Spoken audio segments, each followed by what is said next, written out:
العلم أشراف مطلوب وطالبه لله أكرام من يمشي على قدمه. العلم نور مبين يستضيء به أهل السعادات والجهال في الظلم. If someone comes and says, no, there are six, and they don't have evidence, we say, al-aslu bara'atu dhimma. There is the asl, the essence, the original ruling is that we are free of any responsibility. The burden of taklif has not reached us yet. So, mathalan, if someone says, with regards to fasting, we only fast during the month of Ramadan. If someone says, why don't we fast during the month of Shawwal as well? And we fast 60 days a month. Or, why don't we fast في ربيع الأول or ثاني? We say, al-aslu bara'atu dhimma. The asl, the origin, the original ruling is bara'atu dhimma, meaning there is lack of responsibility or there is no burden of responsibility. Burden of responsibility. There is no burden upon the servant, unless obviously an evidence comes. Now, what is the connection with these two to the main qa'idah? Al-yaqeen la yazulu bishak. The connection is that it stays on the certainty, you're staying on the level of certainty. You're not going up, you're not going down, you're remaining on the level of certainty. So we're certain that we only have to fast the month of Ramadan. We remain on that certainty unless a different dalil comes. So now the only fasting that is wajib upon us is what? The fasting of Ramadan, sah? Yawm al-Arafah, Yawm Arafah, Yawm al-Ashura. These are not wajib, these are sunnahs. Mondays, Thursdays, they're not wajib. So there's no other wajib. However, if someone makes a vow and they break their vow, they have to fast a certain number of days. If someone, mathalan, breaks his fast via intercourse while fasting during the month of Ramadan, they have to fast 60 days, 2 months in a row. That is a wajib. So for that person, we can't say al-aslu bara'atu dhimma. The origin is there's no responsibility upon me except Ramadan. La. Now we have a different dalil to remove al-aslu bara'atu dhimma, to remove this principle, which is that the hadith where the Messenger ﷺ told this companion that broke his fast to by way of intercourse to fast 2 months in a row. The translation of dhimma would be conscience. One's conscience is clear. One's conscience is free from responsibility. There's no burden of taklif. As you know, the mukallaf is the person who Allah subhanahu wa ta'ala has made things wajib upon. So I and you, everyone's a mukallaf. The 5 daily prayers, zakah, mathalan. Another implementation of Allah's bara'atu dhimma, mathalan, الآن we have zakah, mathalan, zakah. Why do we, obviously we know there are conditions for zakat to be wajib upon a person. Lakin, mathalan, can we say to someone, if you've had enough mal over the threshold for 6 months, you have to pay zakah. Obviously, you're going to say, no, we can't say it because there's a condition of the year. The year has to go past. So this person can say, no, I don't have to pay. Why? Al-aslu bara'atu dhimma. The origin is that I'm free of zakah. I don't have to pay zakah unless there's a dalil. And then when we look at evidences from the Quran and the Sunnah, understanding of the companions, we'll find that ishtirad al-hawl, or the condition of a year, is one of the conditions that have to be met for zakat to be wajib. The third principle is al-aslu fil ashya'i al-ibaha. The third principle is al-aslu fil ashya'i al-ibaha. The origin for all rulings of all ahkam is permissibility. So al-aslu fil ashya'i al-ibaha. Now this is very important to understand, because if you understand this, you'll understand the next 3-4 lines. You won't really have to go into into detail. The origin for al-ashya' al-a'yan, the normal things, the worldly things, is al-ibaha, that it is permissible. It is permissible. So مثلا الآن the Sheikh will bring different examples. Al-miyah, water, different types of water from the earth. Al-aradi, the earth. Al-thiyab, clothing. Al-hijara, stones. Al-abda', furud. Al-luhum, and nufus. So all of these, the first four, sorry, are mubah, as the Sheikh said, as the Sheikh will say. Al-aslu fiha al-ibaha. Al-aslu fiha al-ibaha. مثلا the Messenger صلى الله عليه وسلم said هو الطهور ماؤه الحل ميتته وأنزلنا من السماء ماء طهورا. Allah subhanahu wa ta'ala says, and we sent from the sama, from the skies, pure water. وينزل عليكم من السماء ماء ليطهركم به. And Allah subhanahu wa ta'ala sends down water from the skies so that you are able to purify yourselves, so you can purify yourselves, also that He can purify you. طيب. So al-aslu fil ashya al-ibaha. The original ruling for all things is permissibility, unless we have a dalil that says otherwise. So مثلا, the water that when you go into the shop, the water that you see on the shelves, it's halal. The milk that you see on the shelves is halal. It's permissible, it's clean. مثلا, you find a bottle of water in your car, or just underneath next to your car. It's clean water. That's the asl, that's the original ruling. Wal aradi, and the earth. The Messenger sallallahu alaihi wasallam said, I've been given 5 that no one has been given before me, no other prophet. And from them is ju'ilat li al-ardu masjida. The earth has been made a masjid. The earth has been made a masjid. So everywhere you come across, everywhere that you want to pray, if it's the time of prayer, you can pray anywhere. Whether it's in a park, whether it's on the street, whether it's indoors, outdoors, wherever you want to pray, you can pray. As long as there's not a reason for you not to pray in that place. مثلا, there being najas and so on, or in a church and so on. Al-thiyab, clothing, the origin is that it is halal and it is pure. So whether you buy clothing from non-Muslims, or you buy it from mushriks, or you buy it from Muslims, or Ahlul Kitab, or not Ahlul Kitab, the asl, the original ruling is that it is permissible. And thiyab here is not only referring to مثلا, clothing that we can wear, that even hats, shimar, imamas, all of these things, socks.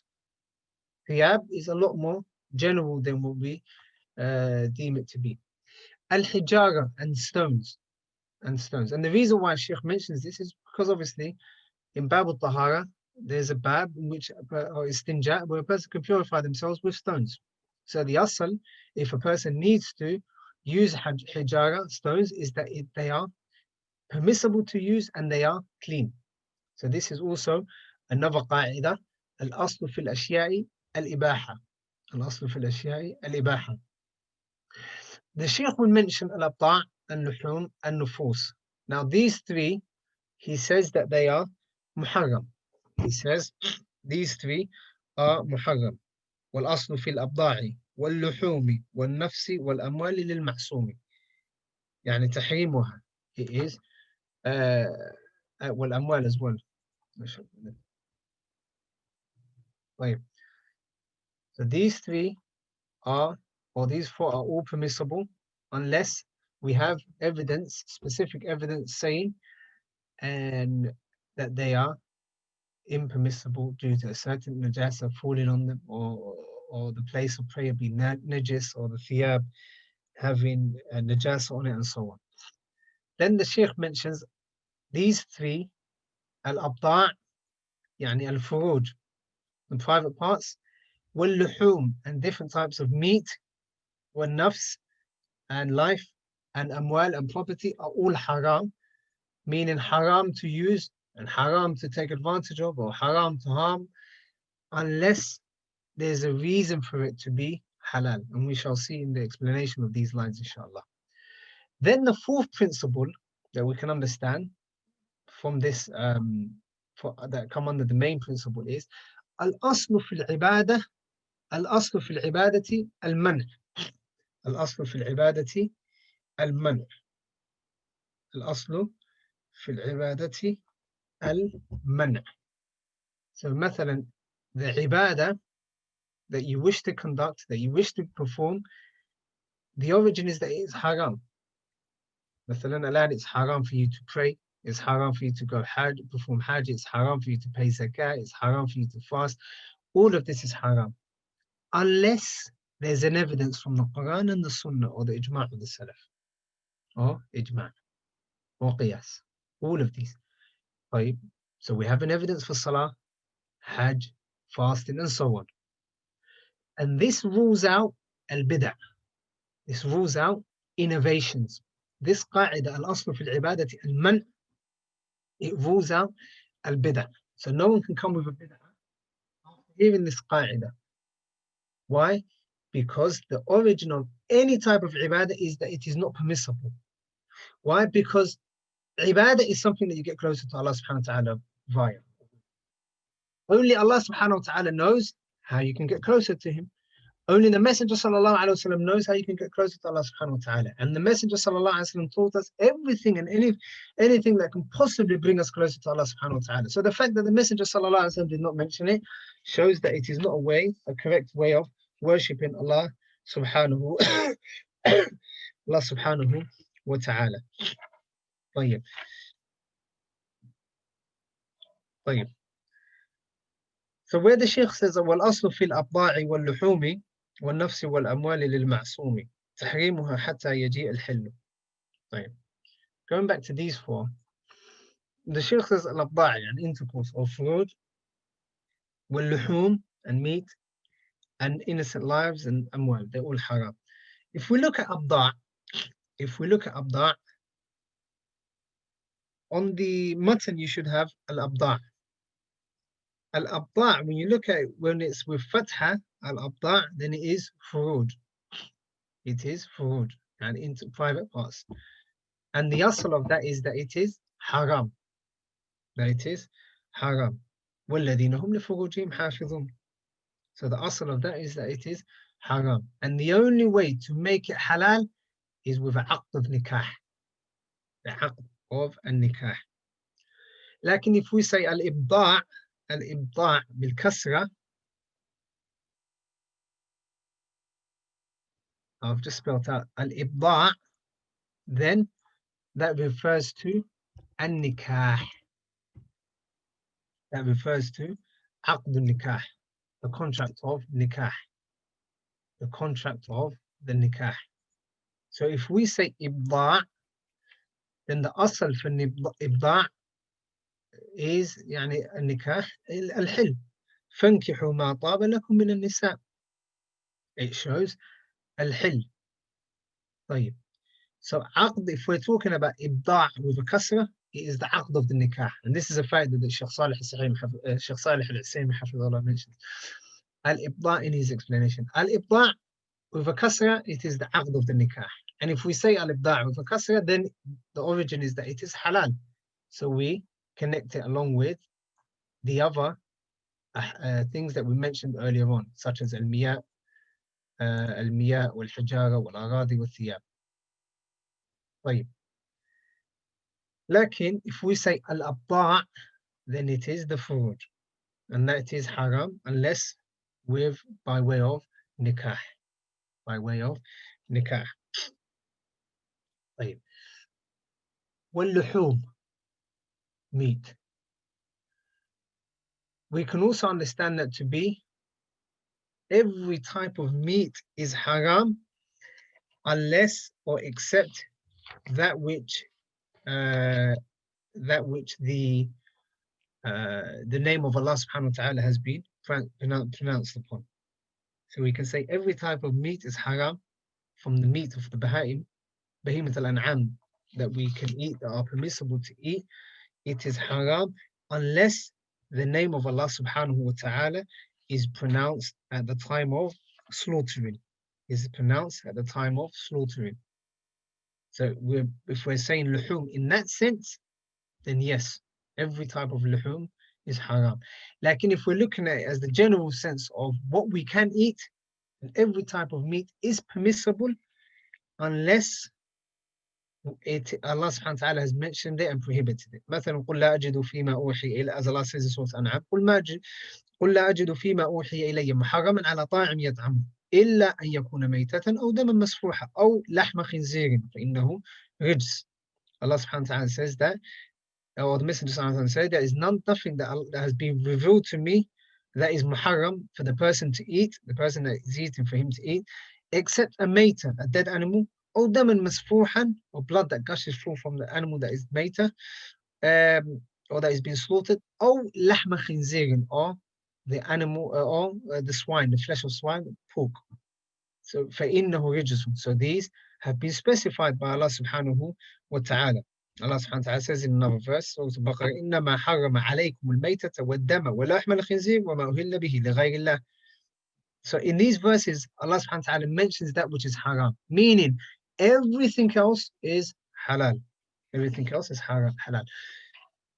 As for an-nufus, where the Shaykh says, وَالنَّفْسِ وَالْأَمْوَالِ لِلْمَعْصُومِ. As for nafs, the asl is that Allah subhanahu wa ta'ala says, يا أيها الذين آمنوا لا تأكلوا أموالكم بينكم بالباطل إلا أن تكون إلى أن قال ولا تقتلوا أنفسكم إن الله كان بكم رحيما.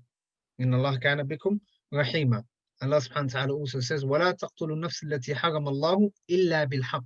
And do not kill the life that Allah subhanahu wa ta'ala has preserved and made sacred, except with the right of Allah subhanahu wa ta'ala.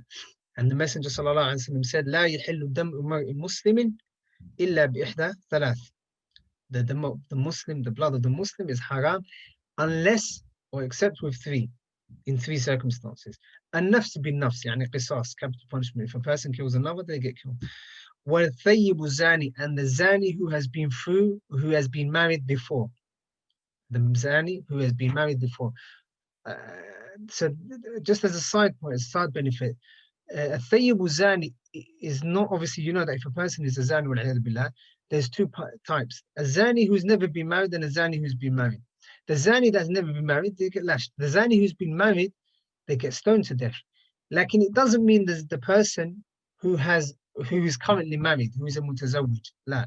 It means anyone who's been through marriage. So even if he's been divorced, or if he's divorced 3-4 times and he's currently not married, if that sort of person falls into zina wal billah, then they get stoned.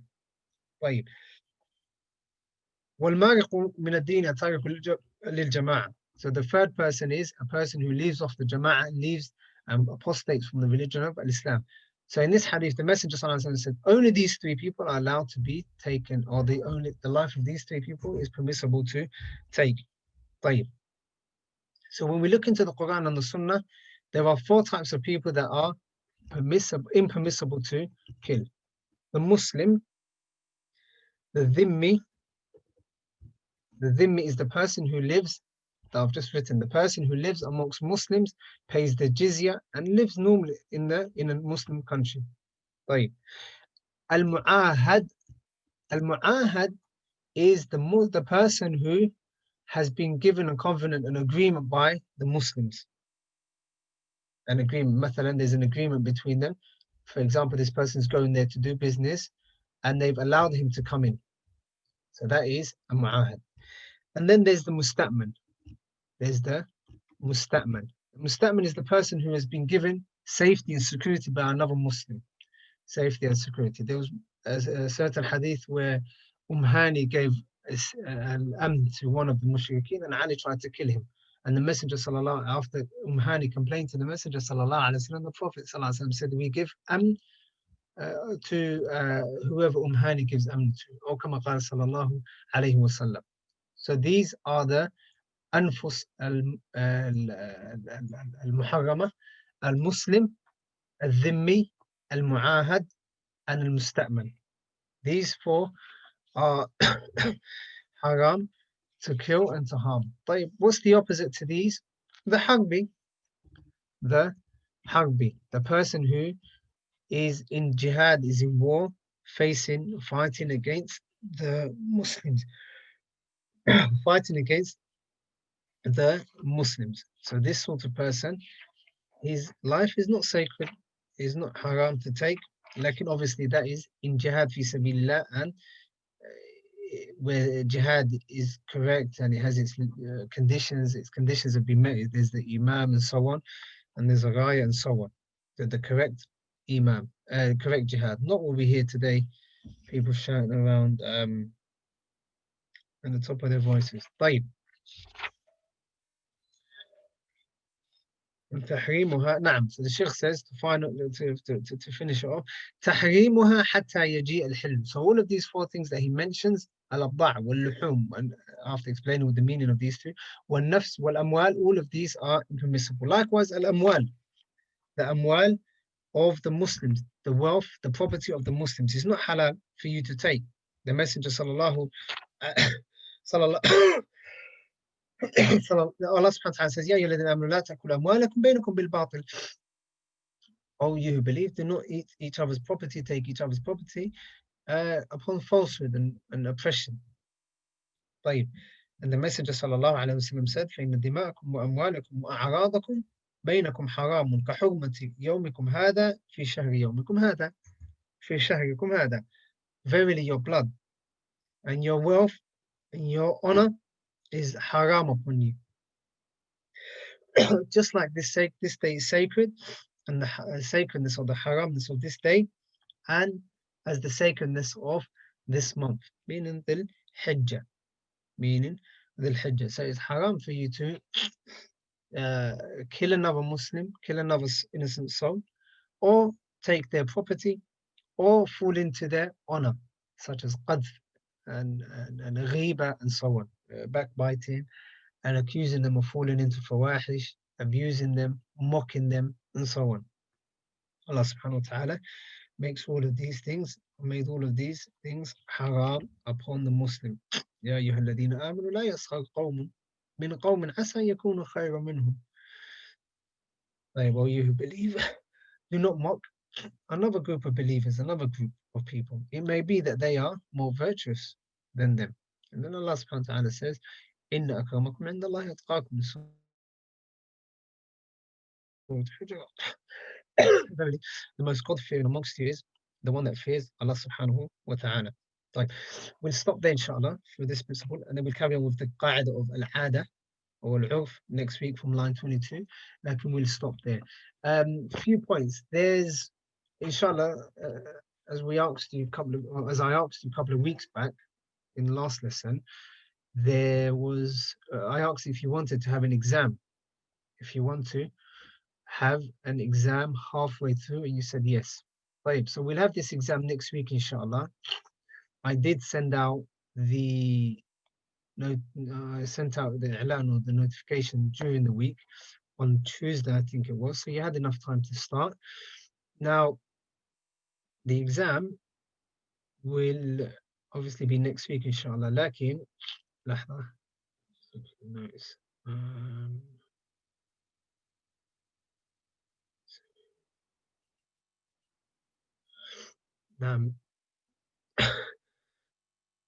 The notes I took last week, I sent to you, but Aisha sent them to you anyway.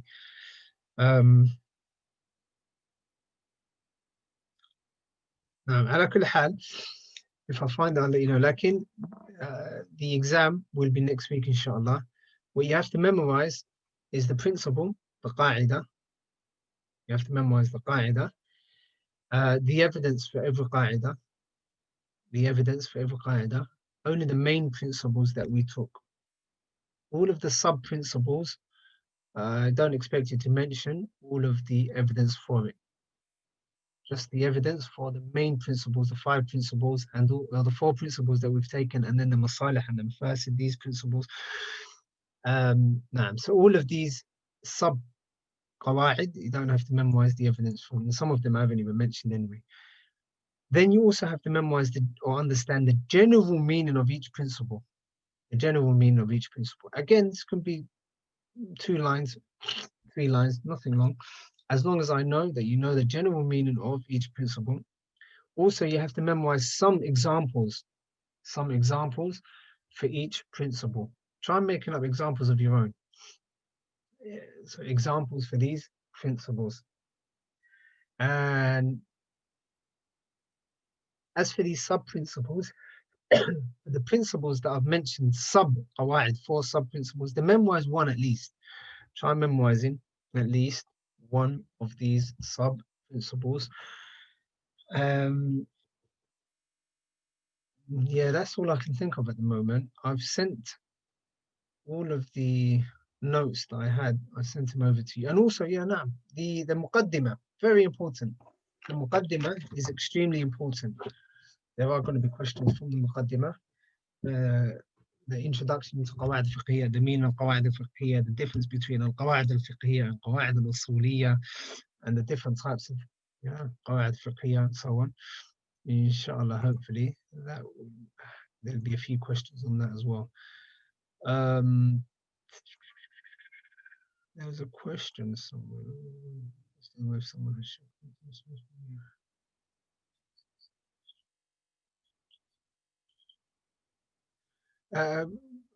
what if someone, there's a question, what if someone has shak, doubt due to waswas, the person is innocent and they're striving and they don't free themselves from Islam, they just jahil of the dalil. That, well, when you're talking about dalil, when you talk about waswas, waswas isn't shak. Waswas is something that the shaitan throws into the heart of the believer, trying to divert him off course. That's waswas for you. So shaitan will come to you. So who created this? Who created that? Who created that? Until he says, who created Allah subhanahu wa ta'ala, wal-'iyadhu billah. And then you say, a'udhu billahi min shaitanir rajim. If it happens in salah, you spit to your left side 3 times. So waswas is different to shak. Waswas is different to shak, although there's some sort of resemblance between the two. So the person that has waswas, they're not sinning, they're not blameworthy. They just have to strive to and make dua and fight their soul in the waswas, in trying to get rid of the waswas. How many evidences do we need to memorize for each principle? 1 or 2. 1 or 2. It's always safer to the more you memorize, the better. Maybe 2 or 3. Because during the exam, you might forget 1 or 2, or you might forget some of them. So it's always safer to memorize about 2 or 3. If you memorize 1 and you stick to 1, you might forget that during the exam. An exam, no matter how easy it's subhanallah, no matter how easy an exam is, it's always difficult. It's imtihan, ikhtibar, ismun al musamma. It's literally a test. Right, if there's no other questions, we can finish off there, inshallah. Wallahu ta'ala a'lam wa ahkam wa billahi tawfiq. Wassalamu alaikum wa rahmatullah.